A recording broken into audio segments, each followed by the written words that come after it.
Hola colega, soy Alfredo de Bioanálisis al Día y hoy vamos a revisar las causas generales de anemia. Ojo, esto es para profesionales de laboratorio clínico, no pretende ser una guía para pacientes que buscan información acerca de la anemia. Una de las preguntas que nos podemos hacer es ¿por qué se produce la anemia? Y la respuesta es relativamente sencilla. Vamos a ver este dibujo. En este dibujo yo les he colocado aquí en negro lo que sería el vaso sanguíneo. Aquí es donde están los eritrocitos. Esta parte aquí marrón representaría la médula ósea y esto en azul sería el espacio extravascular. En la médula ósea es donde se producen estas células sanguíneas. Y se lleva a esa eritropoyesis.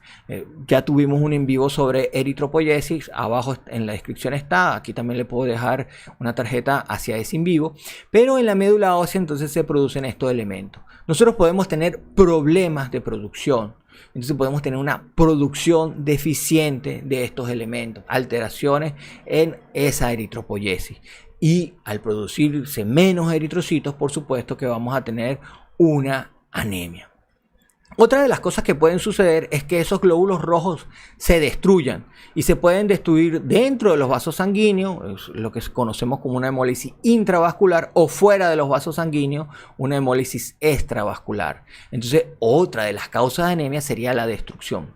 Y finalmente, estos glóbulos rojos pueden salir hacia el espacio extravascular, en lo que conoceríamos como una hemorragia, y aquí lo que tendríamos sería una pérdida de esos eritrocitos. Entonces, en líneas generales tenemos tres grandes causas: una producción deficiente, una destrucción o una pérdida de estos eritrocitos. Esta misma idea nosotros también la podemos aplicar a las plaquetas y a los leucocitos, ¿no?, cuando están disminuidos. Entonces, las causas de anemia serían pérdida, destrucción o producción deficiente. Pero esto es una categorización bastante general, ¿sí?, si se quiere decir así. De aquí existen muchísimas causas que pueden producir anemia. Y aquí es importante entender algo. Generalmente la anemia es el reflejo de otra alteración. Es una manifestación de otra alteración que existe en el organismo. Eso es lo más común. La anemia también puede ser una enfermedad y es lo que quizás más nos gusta y nos interesa a los que nos atrae la hematología, a los hematólogos.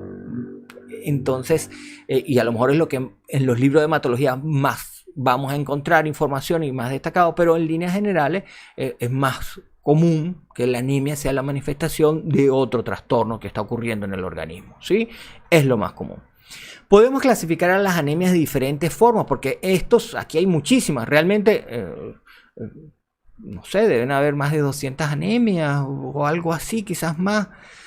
Bueno, sin contar a las que son producto de otras alteraciones donde el número indudablemente aumenta enormemente. Entonces, el ser humano lo que trata es de clasificar para tratar de encontrar cuál sería esa causa. Es importante conocer la causa, porque si el médico logra saber cuál es la causa, él puede tomar las medidas para eliminar esa causa y eliminar entonces de esta manera la anemia. Muy fácil de verlo: si el paciente tiene una hemorragia, al eliminar esa hemorragia ya se va a culminar con esa anemia. Entonces vemos que es importante conocer entonces esa causa. Hay una clasificación que sería la clasificación fisiopatológica y nos habla de defectos en la proliferación. Es decir, que hay problemas con esos precursores eritropoyéticos. Hay un defecto en la maduración, es decir, que esos precursores tienen problemas para ese proceso de maduración. Estos defectos, tanto en la proliferación como en la maduración, son más, tienen que ver con, o los asociamos con, una producción deficiente. Y podemos tener en esta clasificación fisiopatológica defectos en la supervivencia del eritrocito, que tienen que ver con la pérdida o con la destrucción de esos eritrocitos. Por supuesto, dentro de cada una de estas clasificaciones se asocian a una gran cantidad de causas de esa anemia. También la anemia puede ser clasificada en base a la capacidad de respuesta de la médula ósea. Y esto es una clasificación muy relevante cuando se habla de una producción deficiente, cuando existen problemas en las médulas óseas. Y aquí podemos hablar de una médula ósea que es regenerativa, es decir, que tiene capacidad de producir esos elementos, o son arregenerativas, es decir, que la médula ósea, esos precursores no son capaces de llevar a cabo ese proceso de eritropoyesis y generalmente las asociamos a problemas en la proliferación. Entonces aquí de esta manera podemos segmentar un poco más hacia dónde está esa posible causa, y esto le ayudaría al médico entonces a definir dónde está el problema para aplicar la medida correctiva pertinente, la cual la conoce él, por supuesto, porque nosotros no conocemos esa medida. Nosotros estamos en el laboratorio para medir, pero hay no solamente la medición de la hemoglobina, sino que hay otras mediciones que le van a ayudar al médico justamente a encasillar una anemia dentro de una determinada clasificación. Y hay una clasificación que es sumamente importante, que es la más importante como una clasificación inicial, y a nosotros también como bioanalistas nos resulta sumamente importante al momento de validar, que es la clasificación morfológica de la anemia. Morfológica. Y que se clasifican como las anemias microcíticas hipocrómicas, las anemias normocíticas normocrómicas y las anemias macrocíticas normocrómicas.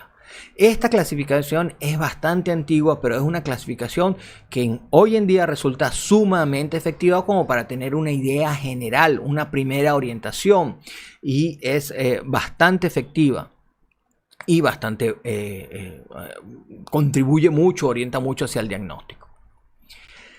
Entonces, ¿qué hace el laboratorio? ¿Qué hacemos nosotros? Nosotros hacemos tres grandes cosas. Primero, vamos a detectar la anemia. ¿Y cómo la vamos a detectar?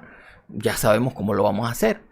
Luego nosotros vamos a determinar la posible causa de esa anemia. Y finalmente nosotros podemos evaluar la producción, destrucción o pérdida de los eritrocitos. Y esto lo vamos a hacer con distintos análisis que tenemos en el laboratorio. Pero muchas de estas cosas las podemos hacer con la hematología completa, con el hemograma, con la biometría hemática. Ese sencillo análisis de laboratorio que realizamos día a día nos permiten no solamente detectarla, sino ayudar, ir un paso más allá y que el médico pueda tener una buena orientación de entrada. Y esto fue parte de nuestro en vivo: anemia, laboratorio y clasificación.